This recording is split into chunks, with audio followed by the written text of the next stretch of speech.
walking. I'll just film behind you.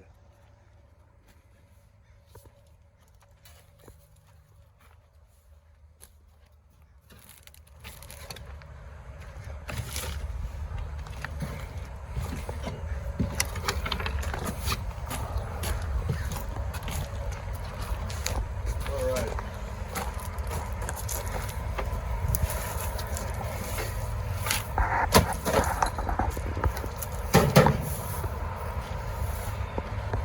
'67 Nova Super Sport.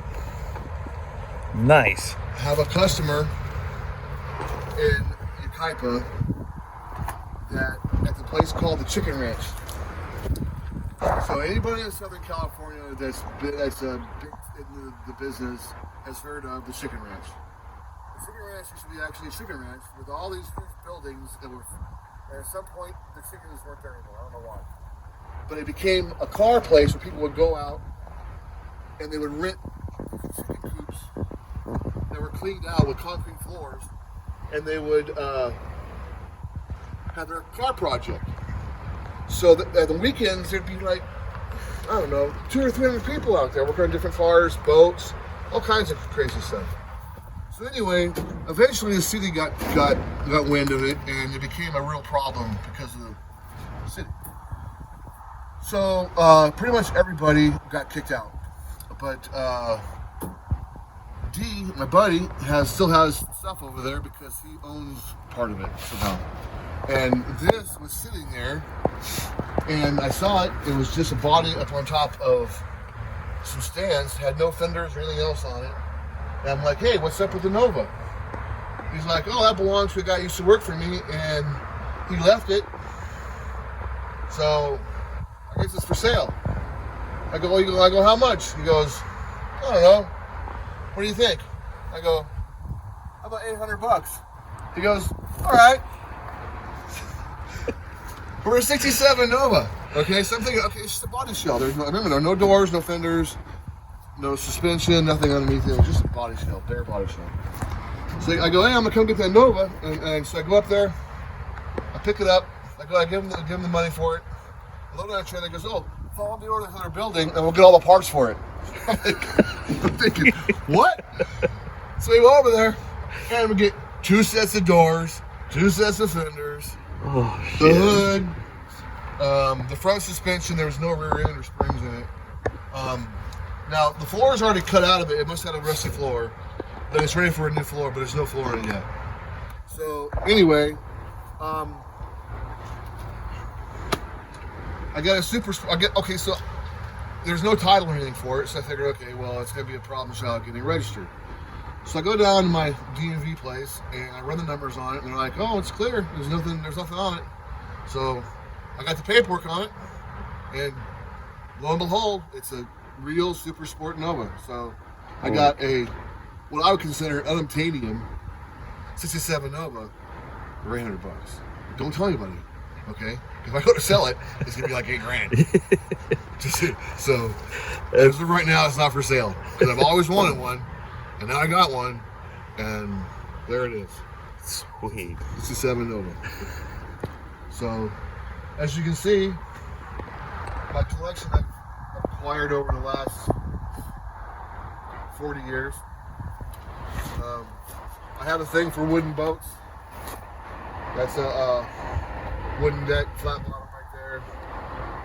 It's an ultra newer boat, no big deal.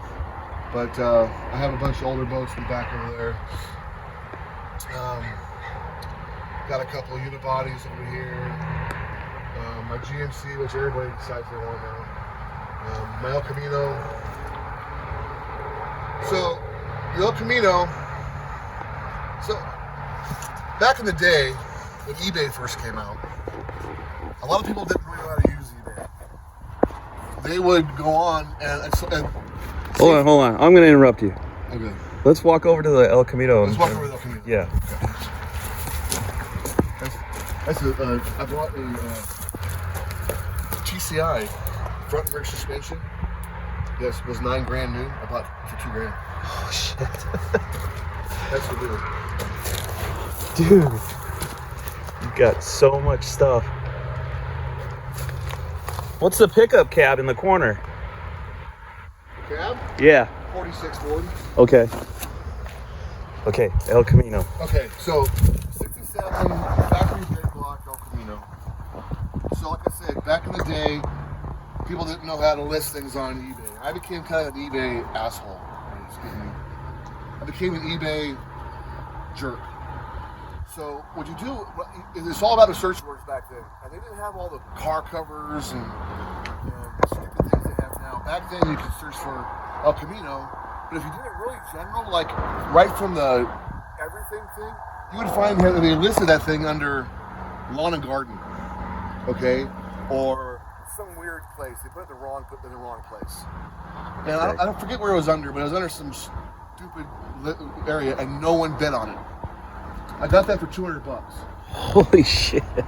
So the funny thing is the guy could have backed out of the auction as when he realized it wasn't going to sell, but he let the auction go through, so he was basically committed to having to sell it for the $200. Holy shit. So I went down to all this. It's pretty much all here except for the motor and transmission.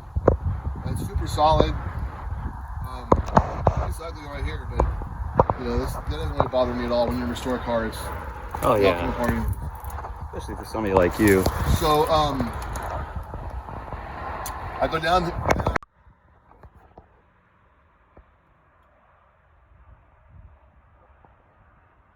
this is my Nova. I got for $800. Titanium for $800 right here. And you said this came out the chicken farm, right? Yeah, the chicken farm. Kaipa. Nice. Okay, ready? So this is a 36 Hudson Cherokee. From the camera angle, you can't see it, but it's got the coolest grill ever made. And I got two more inside. One's a 37, one's a 36. Another car I bought on eBay. So my daughter and I, she just turned, I think 16, and she was getting her license. So I said, let's go out to, I bought it out of Arizona. I said, we'll drive back to Arizona, we'll pick it up. And you can drive the truck and trailer, it gets the time behind the wheel. So we drove it back to Phoenix, and we got to Phoenix, and in Phoenix, they have the worst roads. They start and stop, and start and stop. It's hard to find addresses there. So come to find out, the guy I bought it from didn't want to sell it to me for the price I bought it from on eBay. I think I paid $700 for it. And so we got to Phoenix, and this road, as you're going out, all of a sudden you'll come to a wash. Road stops. I go down, back. It took us almost 2 hours to find where his car is at. So we get to the guy's place, and look, I can see over the fence, I can see his parked over there under a cover, and he won't answer his phone. He's supposed to meet me there at a certain time. Won't answer his phone, won't answer his phone. So I'm thinking, you know, I'm going to back the car in there. I'm just going to take it. I already paid for it. So I was getting ready to open the gate, and here comes somebody. They pulled up, and they go, oh, hey, no, he's not here right now. I'm like, no. I said, he's supposed to be here. I go, call him and find out what's going on. So he goes to the house, he comes back out, he goes, he's not answering his phone. I said, well, I'm coming here to pick up the car. He goes, well, he can't take it until he gets here. I'm going to back my trailer in there. I came here from California, I'm going to take it now. You don't like it? Call the cops. Okay? So I backed in there, I was hooking it up. Cops show up. I don't play games, dude. So, cops show up, they're like, what's going on? I showed them the receipt, I had to print out from eBay, showed them the car, pretty obvious what car it was. I said, here's my receipt for the payment, it's all ready to go. He goes, well, as far as I'm concerned, it's your car. And he goes, we have this problem in Phoenix all the time. He goes, people sell cars out here, and it's always a battle. So come to find out, the guy I was talking to was the guy I bought it from. No. Yeah.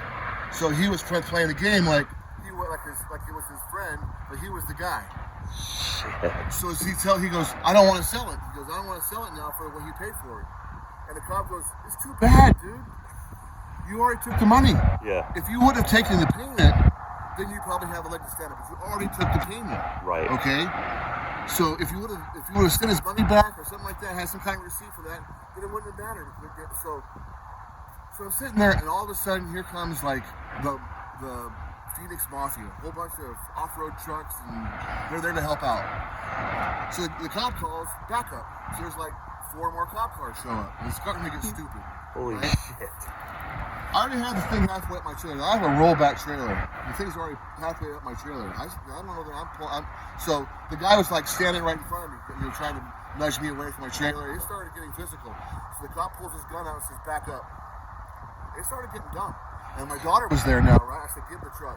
I want you to stay down, okay?" Yeah. So I load the thing up, pull the thing up, and I'm pulling away, and they blocked the driveway off with all these trucks, and with the cops there.